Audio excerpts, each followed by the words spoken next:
നമസ്കാരം. വീണ്ടും എല്ലാവർക്കും ഒരിക്കൽ കൂടി മൈൻഡ് മാജിക് എന്ന ഈ യൂട്യൂബ് ചാനലിലേക്ക് സ്വാഗതം. നമ്മൾ കഴിഞ്ഞ വീഡിയോയിൽ പറഞ്ഞു നിർത്തിയത് നമ്മുടെ ഉപബോധ മനസ്സിൻ്റെ ശക്തി ഉപയോഗിച്ച് അല്ലെങ്കിൽ മനസ്സിൻ്റെ ശക്തി ഉപയോഗിച്ച് എങ്ങനെ നമ്മൾക്ക് ജീവിത വിജയം നേടാം, ജീവിതത്തിലെ പ്രശ്നങ്ങൾക്കെല്ലാം പരിഹാരം കണ്ടെത്താം എന്നുള്ള ടെക്നിക്കുകൾ സംസാരിക്കാം, ചർച്ച ചെയ്യാം എന്നുള്ള രീതിയിൽ തന്നെയായിരുന്നു. ഞാൻ ആ വിഷയത്തിൽ അതിലേക്ക് ഒരുപാട് പറഞ്ഞ് വീണ്ടും ദൈർഘിപ്പിച്ച് കൊണ്ടുപോയി നീട്ടിക്കൊണ്ടു പോകുന്നേയില്ല. നേരിട്ട് വിഷയത്തിലേക്ക് വരാം. നമ്മൾ നമ്മുടെ ഉപബോധ മനസ്സിൻ്റെ ശക്തി ഉപയോഗിച്ചാണ് വളരെ നിസ്സാരമായ കാര്യങ്ങളിലൂടെയാണ്. വീണ്ടും ഞാൻ പറയുന്ന കോംപ്ലിക്കേറ്റഡ് ആണ് എന്ന് വിചാരിച്ച് പോകേണ്ടതില്ല. വളരെ നിസ്സാരമായ കാര്യങ്ങളിലൂടെ നമ്മുടെ ഉപബോധ മനസ്സിനെ ഉണർത്തി എങ്ങനെ നമ്മുടെ കാര്യങ്ങൾ, നമ്മുടെ ആശയങ്ങൾ, ആഗ്രഹങ്ങൾ എല്ലാം നേടിയെടുക്കാം എന്നുള്ളതിനാണ് പറ്റിയാണ് നമ്മൾ ചിന്തിച്ചുകൊണ്ടിരിക്കുന്നത്. അത് ചിന്തിക്കുമ്പോൾ ചെറുതായിട്ടെങ്കിലും നമ്മൾ നമ്മുടെ മനസ്സിൻ്റെ ഘടനയെപ്പറ്റി വളരെ വളരെ വളരെ മൈന്യൂട്ടായിട്ട് നമ്മൾ ചിന്തിക്കേണ്ടതുണ്ട്, അറിഞ്ഞിരിക്കേണ്ടതുണ്ട്. കാരണം നമ്മളൊരു വാഹനം ഡ്രൈവ് ചെയ്യുമ്പോൾ വാഹനത്തിൻ്റെ എല്ലാ മെക്കാനിക്കൽ വശങ്ങളും നമുക്കറിയണമെന്ന് നിർബന്ധമൊന്നുമില്ല. പക്ഷേ നമ്മളൊരു വണ്ടി ഓടിച്ചു പോകാൻ ആവശ്യമായ ചില കാര്യങ്ങളൊക്കെ ഉണ്ടല്ലോ. ചിലർ കണ്ടിട്ടില്ലേ, നമ്മൾ വാഹനം ഓടിച്ചു പോകുന്ന സമയത്ത് ചില സമയത്ത് പെട്ടെന്ന് ഓഫാവുക, അല്ലെങ്കിൽ എന്തെങ്കിലും എഞ്ചിൻ്റെ അകത്തുനിന്നൊരു പുക വരിക, അങ്ങനെ എന്തെങ്കിലും നിസ്സാരമായ എന്തെങ്കിലുമൊക്കെ കാര്യങ്ങളൊക്കെ സംഭവിക്കുന്ന സമയത്ത് നമ്മൾ വണ്ടി നിർത്തി ബോണറ്റൊക്കെ പൊന്തിച്ച് നമുക്കൊന്നും അറിയില്ലെങ്കിൽ വെറുതെ നമ്മൾ നോക്കും അല്ലേ. സ്വാഭാവികമായിട്ടും നമ്മൾ എന്താണ് എന്നറിയാനുള്ളൊരു ആകാംക്ഷ കൊണ്ട് നോക്കും. അത്തരത്തിൽ മാത്രം ചെറുതായിട്ട് നമ്മൾ മനസ്സിൻ്റെ ഘടനയെപ്പറ്റി നമ്മൾക്ക് അറിഞ്ഞിരിക്കണം. ദീർഘിപ്പിക്കുന്നില്ല. നമ്മുടെ മനസ്സിന് പ്രധാനമായും രണ്ട് ഘടകങ്ങളാണുള്ളത്. ഒന്ന് conscious mind and sub conscious mind, നമ്മുടെ ബോധമനസ്സും ഉപബോധ മനസ്സും.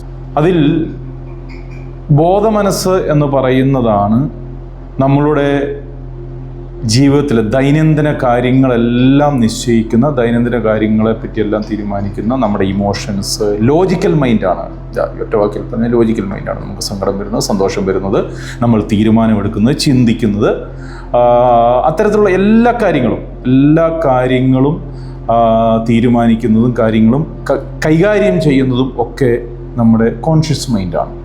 സബ് കോൺഷ്യസ് മൈൻഡ് എന്ന് പറയുന്നത് കോൺഷ്യസ് മൈൻഡ് ആബ്സെൻ്റ് ആയിരിക്കും സമയത്ത്. കുറച്ചുകൂടി വ്യക്തമായി പറഞ്ഞാൽ, കോൺഷ്യസ് മൈൻഡ് പ്രവർത്തിക്കാത്ത സമയത്ത് പെട്ടെന്ന് കാര്യങ്ങൾ ഏറ്റെടുത്ത് പ്രവർത്തിക്കുന്ന ഒരു മനസ്സിൻ്റെ ഒരു വശമാണ്, ഒരു ഘടകമാണ് സബ് കോൺഷ്യസ് മൈൻഡ്, ഉപബോധ മനസ്സ്. മനസ്സിലായില്ല അല്ലേ? പിടികിട്ടിയില്ല? ഓക്കെ, ഞാൻ കുറച്ചുകൂടി വ്യക്തമായി പറയാം. നമ്മൾ ഉണർന്നിരിക്കുമ്പോൾ നമ്മൾ ചെയ്യുന്ന കാര്യങ്ങളെല്ലാം നമ്മളുടെ ബോധ മനസ്സാണ് തീരുമാനിക്കുന്നത്, ചിന്തിക്കുന്നത്, തീരുമാനമെടുക്കുന്നത്. ലോജിക്കലി എല്ലാ കാര്യങ്ങളും ഞാൻ നേരത്തെ വിശദീകരിച്ചല്ലോ. നമ്മളുടെ പഞ്ചേന്ദ്രിയങ്ങളിലൂടെ അല്ലേ, സ്വാഭാവികം കാഴ്ച, കേൾവി, രുചി, ഗന്ധം തുടങ്ങിയ പഞ്ചേന്ദ്രിയങ്ങളിലൂടെ നമ്മളിലേക്ക് എത്തുന്ന, അനുഭവപ്പെടുന്ന കാര്യങ്ങളിലൂടെ നമുക്ക് സെൻസറി ഓർഗൻസ് അങ്ങനെയാണ് പറയുക. അതിലൂടെ നമ്മൾക്ക് കിട്ടുന്ന കാര്യങ്ങളനുസരിച്ച് പ്രതികരിക്കുന്നതും കാര്യങ്ങൾ തീരുമാനമെടുക്കുന്നതും വിചാരങ്ങളും എല്ലാം ഉള്ളത് ഈ പറയുന്ന കോൺഷ്യസ് മൈൻഡിലാണ്. സബ് കോൺഷ്യസ് മൈൻഡ്, ഉപബോധ മനസ്സ് എന്ന് പറയുന്ന സാധനം, നമ്മൾ ഉറങ്ങി, ഒരു ഉദാഹരണം പറഞ്ഞാൽ നമ്മൾ ഉറങ്ങിക്കിടക്കുന്ന സമയത്ത് അല്ലെങ്കിൽ ഉറങ്ങാത്ത സമയത്താണെങ്കിൽ പോലും നമ്മളുടെ ഹാർട്ട് ബീറ്റ്, ഹൃദയം ഇടിക്കുന്നുണ്ട്, അറിയാമല്ലോ. നമ്മളുടെ കിഡ്നി വർക്ക് ചെയ്യുന്നുണ്ട്, നമ്മുടെ പാൻക്രിയാസ്, നമ്മുടെ ലിവർ, അത്തരത്തിലുള്ള എല്ലാ ഇന്നർ ഓർഗൻസും കാര്യങ്ങളും ഒക്കെ ഫങ്ഷൻ ചെയ്യുന്നുണ്ട്. നമ്മളാരെങ്കിലും നിശ്ചയിച്ചിട്ടാണോ? നമ്മൾ നേരത്തെ തീരുമാനിച്ചിട്ട് ഇന്ന സമയത്ത് ഹാർട്ട് അടിക്കണം, അല്ലെങ്കിൽ ഇന്നത് ചെയ്യണം, കിഡ്നി ഇത്ര അളവ് വരുന്നുണ്ട്, അത് നിങ്ങൾ അരിച്ചു നീക്കിക്കോണം എന്നൊന്നും പറഞ്ഞിട്ടല്ല സ്വാഭാവികമായിട്ട് നമ്മൾ ചെയ്യുന്നത്. ലളിതമായിട്ട് പറയുന്നതാണ് കേട്ടോ. മനസ്സിലാവുന്നുണ്ട്, നിങ്ങളെൻ്റെ കൂടെയുണ്ട് എന്ന് വിശ്വസിക്കുന്നു. അപ്പം അത്തരം കാര്യങ്ങളൊക്കെ നിശ്ചയിക്കുന്നതും എല്ലാ കാര്യങ്ങളും നമ്മുടെ ഉപബോധ മനസ്സാണ്. കുറച്ചുകൂടെ വ്യക്തമായി പറഞ്ഞാൽ, നമ്മളുടെ മനസ്സിൻ്റെ 95% ഉപബോധ മനസ്സും 5% മാത്രം ബോധമനസ്സുമാണ്. 5% മാത്രമേ നമ്മുടെ ബോധമനസ്സുള്ളൂ, 95% ഉപബോധ മനസ്സാണ്. എന്ന് വെച്ചാൽ ഏറ്റവും മോസ്റ്റ് പവർഫുൾ ഏരിയ എന്ന് പറയുന്നത് നമ്മുടെ ഉപബോധ മനസ്സാണ്. ഉപബോധ മനസ്സിലേക്ക് നമ്മളുടെ ജന്മം മുതൽ, ഞാൻ നേരത്തെ എപ്പോഴും പറഞ്ഞു എന്നാണ് വിശ്വാസം, അമ്മയുടെ ഗർഭപാത്രത്തിൽ നമ്മൾ രൂപപ്പെടുന്ന സമയം തൊട്ട്, ജനിച്ച് വീണപ്പം തൊട്ട് ഇങ്ങോട്ട് റിപ്പീറ്റഡായി നമ്മൾ കേട്ടത്, കണ്ടത്, പറഞ്ഞത്, നമ്മളുടെ അടുത്ത് നിന്ന് മറ്റുള്ളവർ പറഞ്ഞ്, ഇതൊക്കെ ഗ്രാസ്പ് ചെയ്ത് റിപ്പീറ്റ്ലി നമ്മളിലേക്ക് വന്നു ചേർന്ന ബിഹേവിയർ അല്ലെങ്കിൽ ബിലീഫ് സിസ്റ്റമാണ് ശരിക്കും പറഞ്ഞാൽ നമ്മളുടെ ഉപബോധ മനസ്സ്. ഈ ബിലീഫ് സിസ്റ്റം നമ്മൾ രൂപപ്പെടുന്നത്, ഈ ബിലീഫ് സിസ്റ്റം, ഞാനിത് പറയുമ്പോൾ വീണ്ടും പറയുന്നത് ബിലീഫ് സിസ്റ്റമാണ് കേട്ടോ. നമ്മൾ ആരായി തീരണമെന്ന് ചിന്തിക്കുന്നത്, നമ്മളിപ്പോൾ എത്തി നിൽക്കുന്നതിൻ്റെ ഉത്തരവാദി നമ്മുടെ ഉപബോധ മനസ്സിൽ നമ്മൾ പോലും അറിയാതെ, അല്ലെങ്കിൽ നമ്മൾ അറിഞ്ഞോ അറിയാതെയോ ഒക്കെയായി നമ്മളുടെ സമൂഹവും നമ്മുടെ കുടുംബവും നമ്മളുടെ ചുറ്റുപാടും ഒക്കെ നമുക്ക് സമ്മാനിച്ച ബിലീഫ് സിസ്റ്റമാണ്. നമ്മളിപ്പോൾ നല്ലതായി നിൽക്കുന്നെങ്കിൽ അതിൻ്റെ ഉത്തരവാദി, മോശാവസ്ഥയിലാണെങ്കിൽ അതിൻ്റെ ഉത്തരവാദിയും ഈ ബിലീഫ് സിസ്റ്റമാണ് എന്ന് മനസ്സിലാക്കുക. ഇതൊന്നും നമ്മൾ അറിയാണ്ട് നമ്മളിലേക്ക് എത്തിപ്പെട്ട കാര്യങ്ങളാണ്. ഈ ഉപബോധ മനസ്സിൻ്റെ ലാംഗ്വേജ് എന്ന് പറയുന്നത്, ശരിക്കും പറഞ്ഞാൽ അങ്ങനെ പറയാൻ പാടുണ്ടോയെന്നറിയില്ല, പക്ഷെ ഞങ്ങൾ സാധാരണ ഉപയോഗിക്കുന്നൊരു വാക്ക്, ഉപബോധ മനസ്സിന് വിവേചന ബുദ്ധിയില്ല. മനസ്സിലായോ?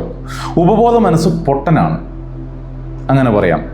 ഉപബോധ മനസ്സിൻ്റെ ഭാഷ, ലാംഗ്വേജ് എന്ന് പറയുന്നത് ഇമോഷൻസ് ആൻഡ് ഇമേജസ് ആണ്. അതായത് നമ്മളുടെ മനസ്സിൽ എന്തൊക്കെ ഇമോഷൻസ് ആണോ, ഇമേജസ് ആണോ നമ്മൾ അറിഞ്ഞോ അറിയാതെയോ കൊണ്ടുവരുന്നത്, അല്ലെങ്കിൽ കടന്നു വരുന്നത്, അല്ലെങ്കിൽ മറ്റുള്ളവർ നമുക്ക് സമ്മാനിക്കുന്നത്, ഇത്തരത്തിലുള്ള ഇമേജസ് ആൻഡ് ഇമോഷൻസിനെ നമ്മുടെ ഉപബോധ മനസ്സ് വിചാരിക്കുന്നത് ഇതാണ് നമ്മൾക്ക് ഇഷ്ടപ്പെട്ട ഭാവം, ഇതാണ് നമ്മളുടെ ജീവിതത്തിൽ ആകർഷിക്കാൻ ആഗ്രഹിക്കുന്നത്, ഇതാണ് നമ്മൾക്ക് ആവശ്യമുള്ളത്, ഇതിലാണ് നമ്മൾ കംഫർട്ടായിരിക്കുന്നത്.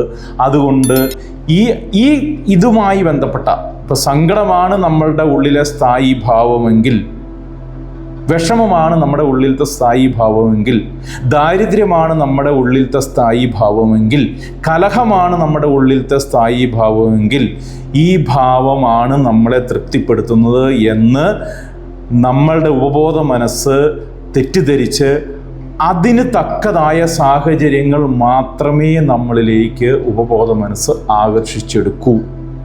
മനസ്സിലാകുന്നുണ്ട് എന്ന് വിചാരിക്കുന്നു. ഇനി അഥവാ മനസ്സിലായില്ലെങ്കിലും കുഴപ്പമില്ല, നമുക്കത് ക്ലിയർ ചെയ്തു പോകാം.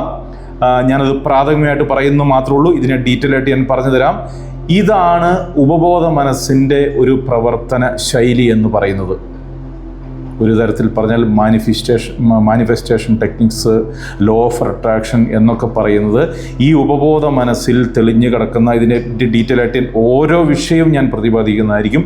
നമ്മുടെ മനസ്സിൽ ഒളിഞ്ഞു കിടക്കുന്ന, ഉപബോധ മനസ്സിൽ നമ്മൾ പോലും അറിയാണ്ട് ഇൻപ്രിൻ്റായി കിടക്കുന്ന കാര്യങ്ങൾ, അത് എന്താണോ അതിന് തക്കതായ സാധനങ്ങൾ മാത്രമാണ് നമ്മുടെ മനസ്സിലേക്ക് ആകർഷിക്കപ്പെടുക എന്നുള്ളതാണ് ഉപബോധ മനസ്സിൻ്റെ ലോജിക് എന്ന് പറയുന്നത്.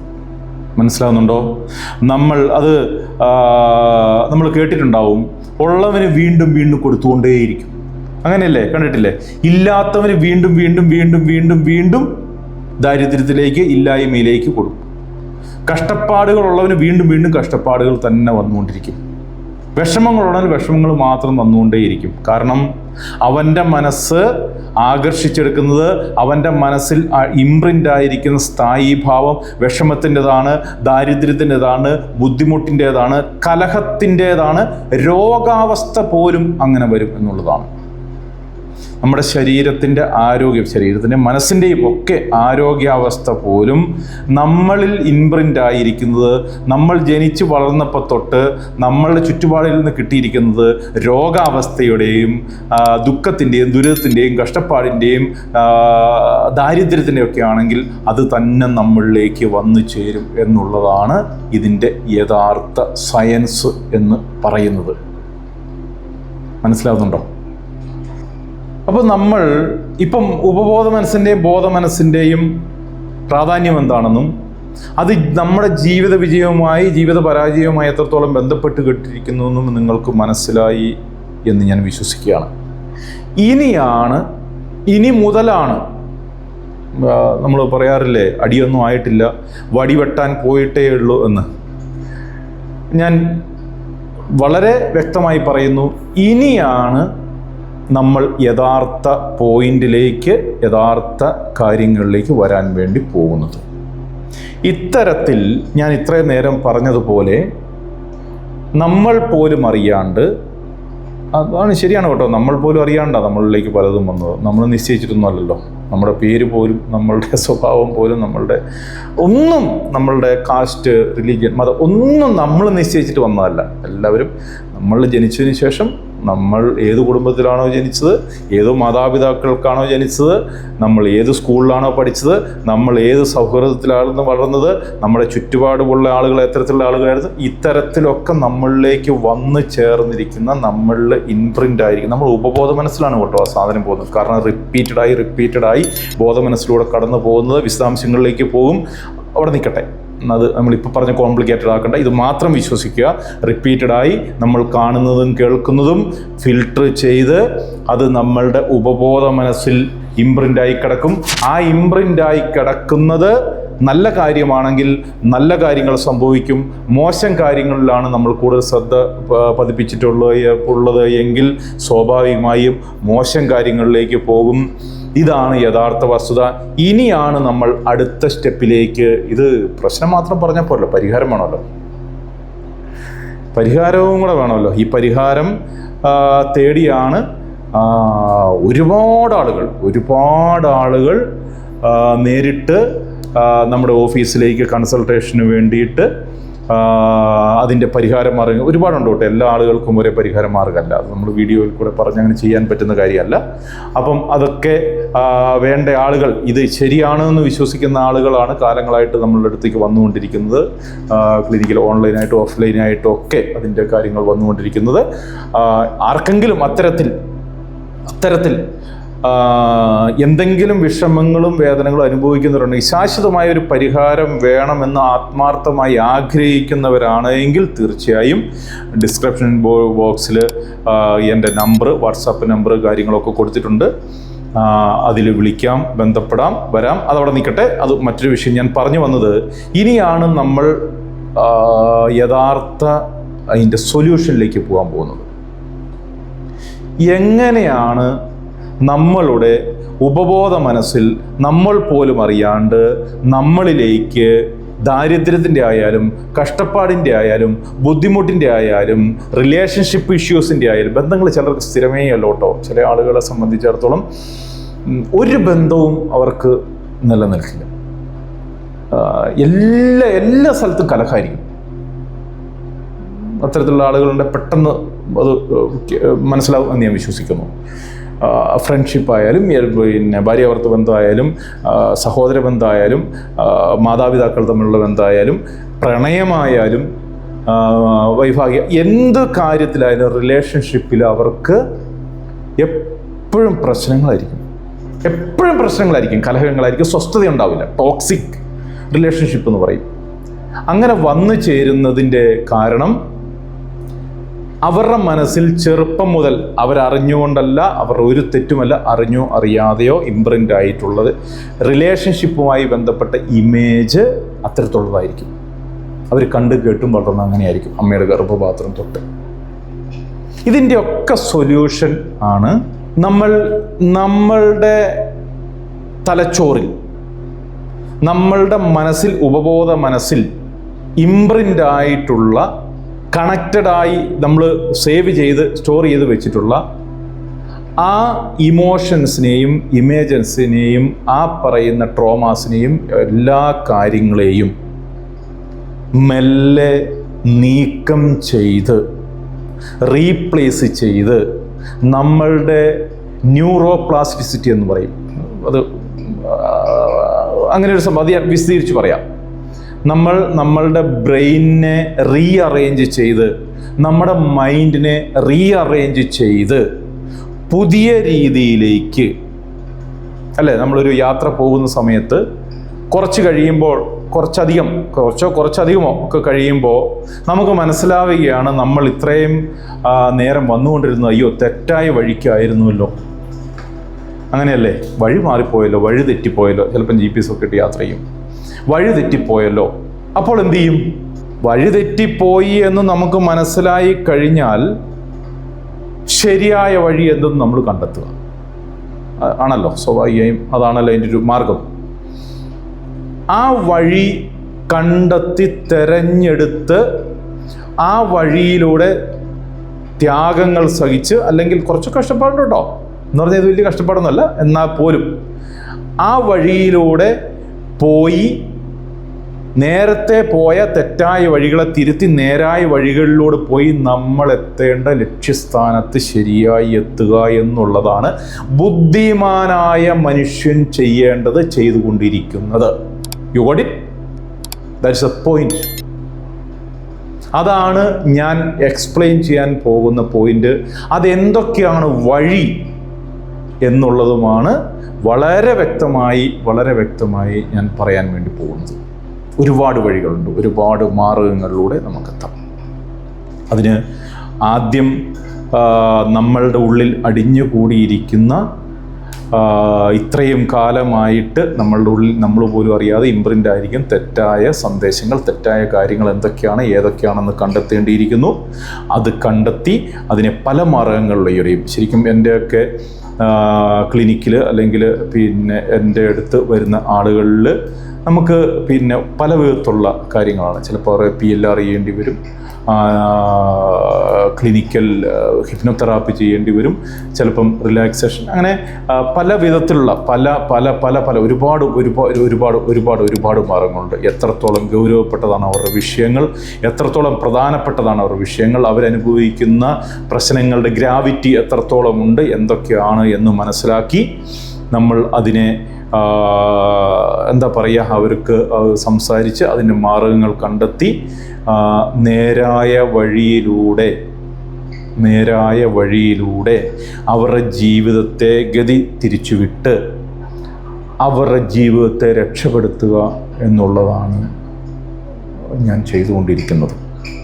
ഓക്കെ, അപ്പോൾ അത് ഒരുപാട് ആളുകൾ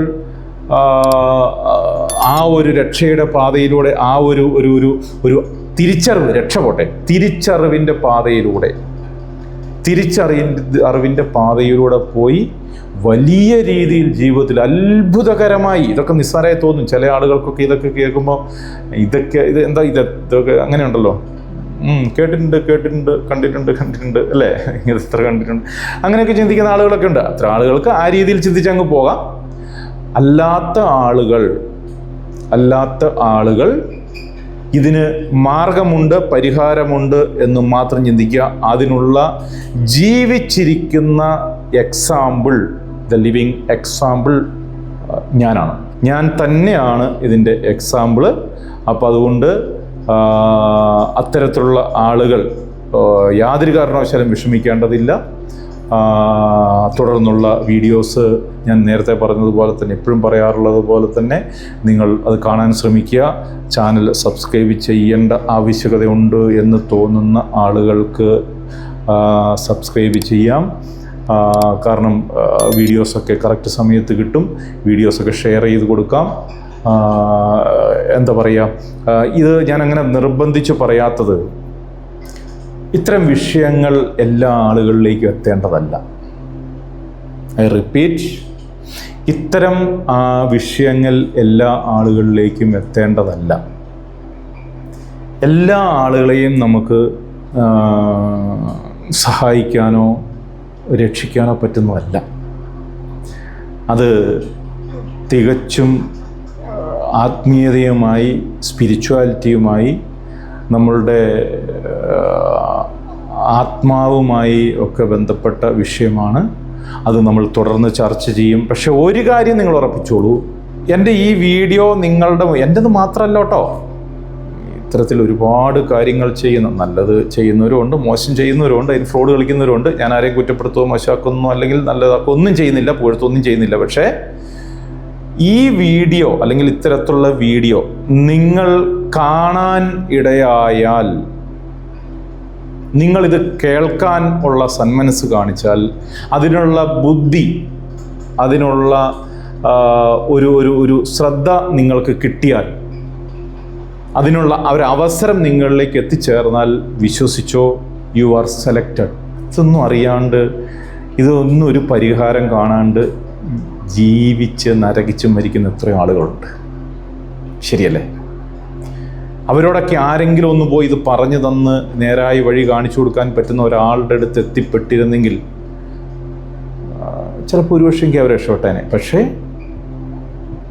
അതൊരു നിയോഗം എന്നൊക്കെ പറയില്ലേ എന്ന് പറഞ്ഞതുപോലെ തന്നെയാണ്. ഞാൻ ദീർഘിപ്പിക്കുന്നില്ല. ഈ ചില വീഡിയോസ് ഇത്തരത്തിൽ ദൈർഘ്യം ഏറിപ്പോകുന്നതാകുന്നത് ചില ആളുകൾ എന്നോട് ഇങ്ങനെ കമൻറ്റിലും മെസ്സേജിലും ഒക്കെ ഇങ്ങനെ പറയാറുണ്ട്. പക്ഷേ നമ്മൾ മറ്റു വിഷയം കൈകാര്യം ചെയ്യാൻ പറ്റുന്നത് പോലെ ചെയ്യാൻ പറ്റുന്നൊരു കാര്യമല്ല. ചിലത് ഒക്കെ അങ്ങനെയാണ്. പക്ഷേ നിങ്ങളത് സ്കിപ്പ് ചെയ്യാതെ കണ്ടാൽ നിങ്ങളുടെ ജീവിതത്തിൽ വലിയ മാറ്റങ്ങളാണ് സംഭവിക്കുന്നത്. അത്രേ എനിക്ക് പറയാനുള്ളൂ.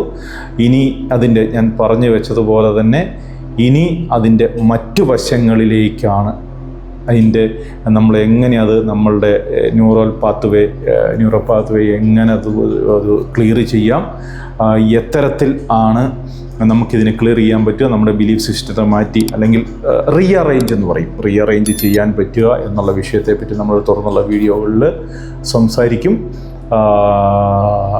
ഇനി മറ്റൊരു വീഡിയോയിൽ കാണുന്നത് വരെ എല്ലാ ആളുകൾക്കും എല്ലാ വിധത്തിലുള്ള ശുഭ ആശംസകൾ നേർന്നുകൊണ്ട് നന്ദി, നമസ്കാരം.